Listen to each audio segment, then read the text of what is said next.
Hi everyone, and welcome back to my take on it with yourangelickarmas. It is Friday, June 6th, and we're going to run through this here aloud. We're talking about non-ubiquitous systems. So obviously that is the fundamental aspects of particle data and the quarks most specifically. When we're talking about anomalous enhancement, and that being quite specified when you're speaking of specific systems, being able to calculate the specific system, what's around a specific system that is a part of this, what one would describe as not chaosism, but because when we're talking about that enhancement, we know the enhancement is the melding into and becoming. Because when we're speaking about non-ubiquitous systems, we're speaking is non-linear system, but with the anomalous enhancement, we're speaking about when it becomes linear, so it becomes quite neutralized. But the makings of such a because we'll be talking about high level conservation of gluons.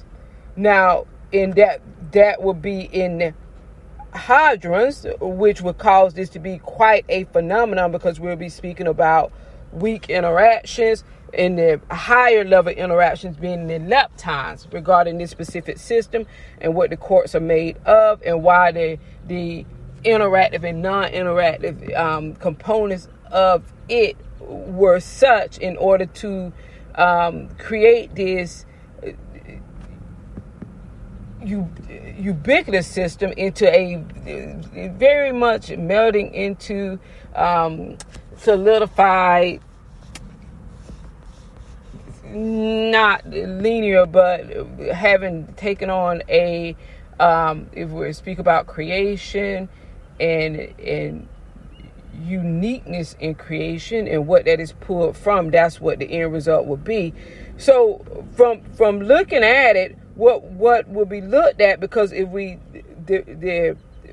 you talk about tops, ups, obviously being a part of this mystery because of the type of not chaosism, but the type of whatever was surrounding the complete system and whatever is pulled from within that system to create what would be a new phenomenon that has its own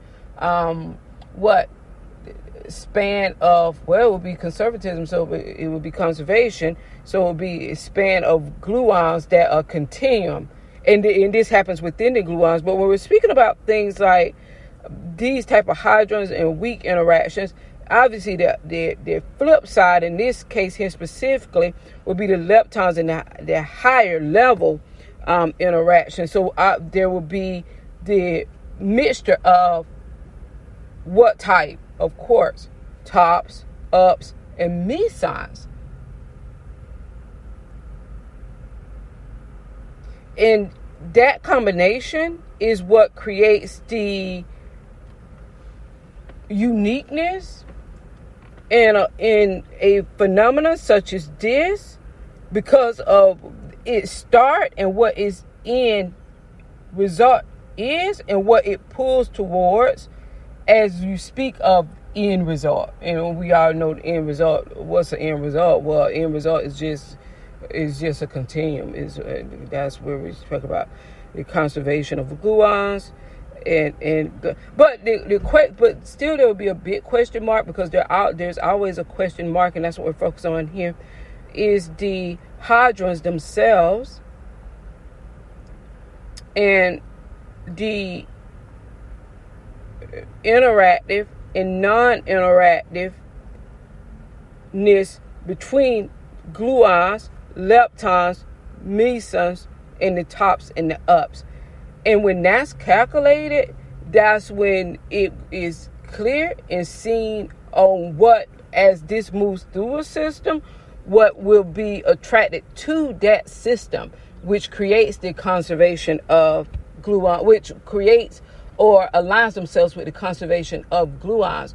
So those calculations, and when we look at this, we know that we're looking at a numerical format. Whenever we're speaking about hadrons such as these, we will be looking at and what they consist, what the quarks themselves are consist of, what they are coded with. We know that we're looking at a specific number.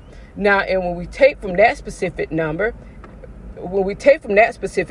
and as this moves through a system as a nu, but we know that nu is the conservation of the gluons themselves. Okay, so it's not nu in the way of looking at nu, but okay, and when we look at that number that will be there, and being able to see or calculate what attracts to the gluons in that number focus, and we will be speaking about numbers themselves as opposed to the mathematical formulas that we're accustomed to working with, when it's not really about the numbers. But when you're looking at the numbers themselves, it does make it easier, because whenever you're talking about, well, with the specified number to be a specified number, that's the exactism here. You get when you're not focused on when it's not the exactness being focused on, such as when it's inclusive of mathematical formalism, and you're looking at numbers, and you're looking at a different type of exactness because of the system that you're working with, such as a system such as this.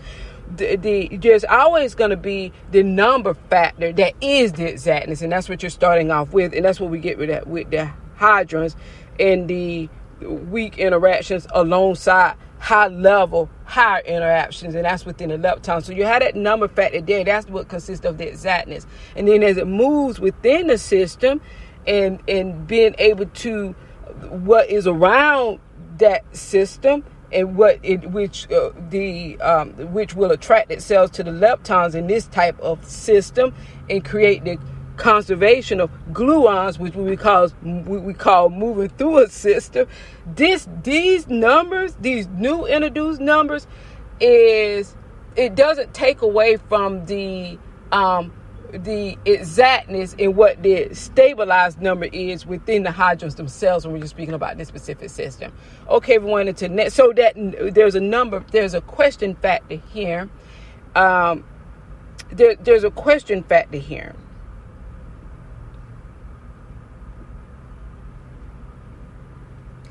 That can be calculated by what we do, the interactions, mesons, tops, ups, these specific leptons, these specific gluons of conservation, and the weak and high level interactions of this system itself, and the number exactness of it calculated from that. But then after which there's a question. What's the question? Well, the question is, as this moves through a system, numerically the system that it moves through based off the numericals, the number that it starts with, that this consists with, what that this signifies, as it moves through the system, what is attracted to it regarding that conservation of gluons, and what the quarks are actually coded with. Okay, everyone, until next time, thanks for listening. Bye.